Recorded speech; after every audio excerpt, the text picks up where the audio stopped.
And welcome to Hannity. And in just a moment, we are going to unveil the most outrageous and irresponsible instances of liberal hate speech. And this time, it isn't spewing from some obscure radio host, B-list comedian. It's coming directly from the so-called mainstream news personalities. And then later, we'll continue our vetting of the president in our latest installment of The Real Obama. And tonight, we examine a new link between President Obama and one of the most controversial figures of all time.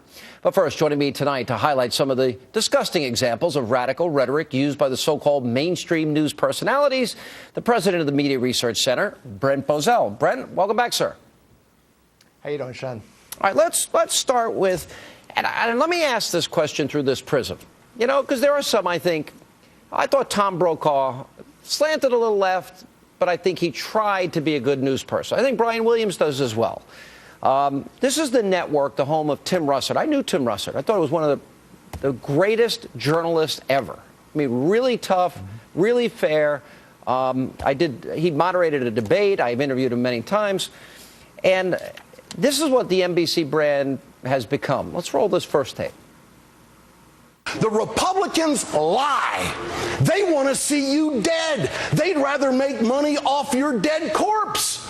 They kind of like it when that woman has cancer and they don't have anything for her. That's how the insurance companies make money. I will fight these every night at 6 o'clock because I know what they're up against. I know what they want to do. They want to take down American workers. They want to outsource jobs. He is an enemy of the country, in my opinion. Dick Cheney is. He is an enemy of the country. Lord, take him to the promised land, will you? See, I don't even wish the guy goes to hell. I just want to get him the hell out of here. Do you know what they're talking about? Like this right-wing slut, what's her name, Laura Ingraham? Yeah, she's a talk slut.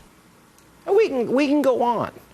And here's the question, because NBC ran segments about conservative talk radio hosts. So my question is Brian Williams, Tom Brokaw, Matt Lauer, are they proud of the NBC News brand now? Yeah, you have to wonder about that one, Sean. When you think of Tom Brokaw, when you think of the late Tim Russert, and he was a friend of all of ours, these are liberals. You could have a difference of opinion with Tom Brokaw or a difference of opinion with Tim Russert. But there was always a level, or almost always, there was a level of civility. And although we could continue disagreeing with one another, it was an honest disagreement.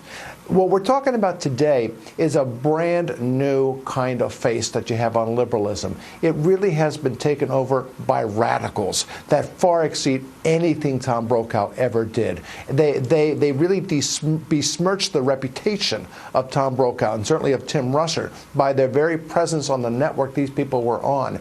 I think about all the attacks on Rush Limbaugh by so many on the left in the New York Times, at CNN, at ABC, NBC, CBS, MSNBC, daily these attacks on Rush Limbaugh. And from Ed Schultz, can you name me any one of those people who've attacked Rush Limbaugh who have ever pointed out what Ed Schultz said and condemned him for it?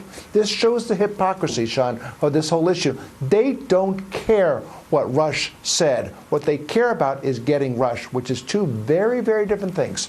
I mean, this is the interesting thing about this. Now, I don't really want to go back into, I know Reverend Sharpton, he's been a guest on the program. We always debate, interview controversial figures, people I agree with, people I don't agree with. I don't want to go back into the golden oldies of Reverend Al Sharpton, but you have written a letter to NBC and Comcast. What are you trying to do? Well, I didn't want to either, but there comes a point where enough is enough. There comes a point where you get just plain sick and tired of the hypocrisy, of the raging hypocrisy of this network, where you have one host after another who on the record has made statements that are 100 times more offensive than what Rush Limbaugh has said, and no one's been called into account for it. It's time conservatives start calling them into account for what they're doing. And it's time that they're showing such a selective moral outrage about these things. And we could literally spend the entire hour tonight just on NBC News personalities. And let's take a look at Reverend Sharpton, some of the things that he has said, and some of their election night coverage.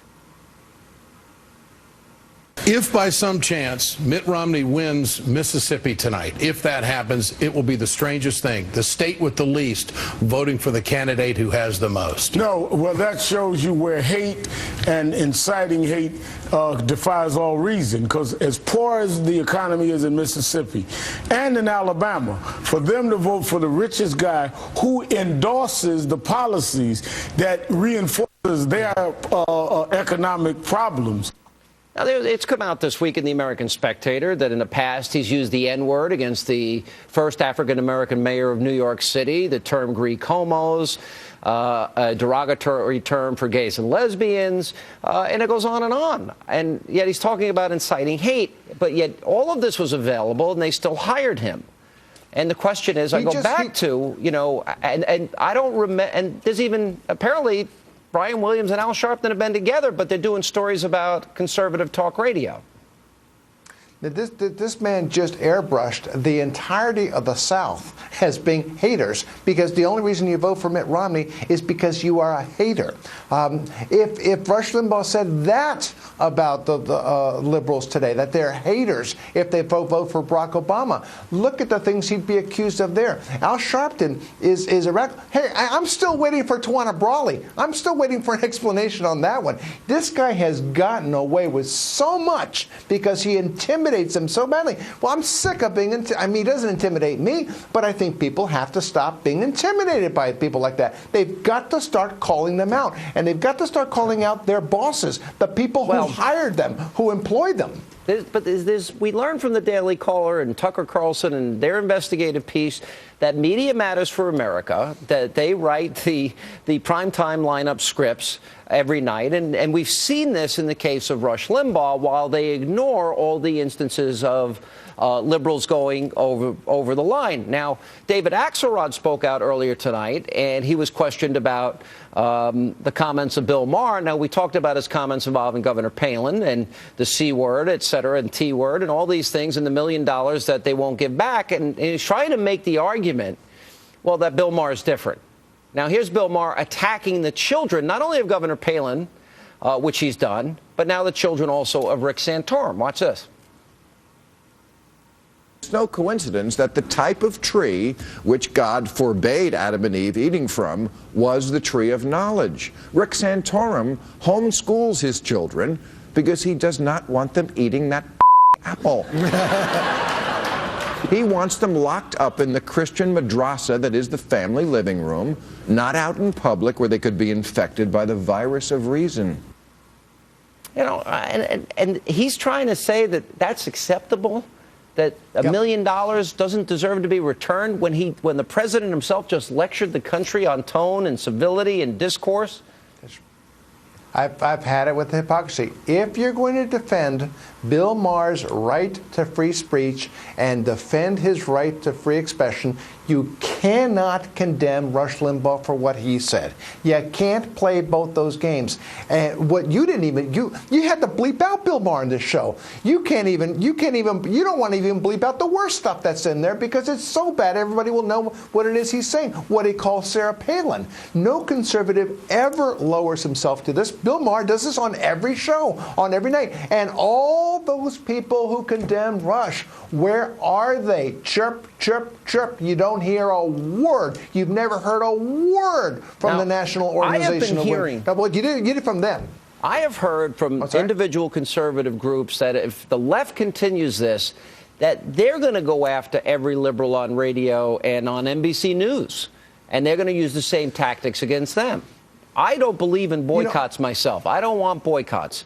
But it seems to be fair play if they're trying to destroy a format in radio and attack every conservative, and they only have selective outrage about conservative speech but not liberal speech. It seems that if they're going to try and put conservatives out of business, that they would have to expect the same for them. You know, I'm uncomfortable with this chilling of speech, but it's got to stop being a one-way street. It's time to tell these people, you want to fight fire? We've got a whole lot more than you've got, and if you want to make an issue of it, we're going to make it a much bigger. We're going to make you rue the day you tried this. And you believe that this will be a huge issue? I think this thing is backfiring already. It's backfiring because the American people are seeing exactly what's going on. This is hypocrisy at its absolute worst. All right, Rem Puzell, always good to see you, and we'll continue to follow the story.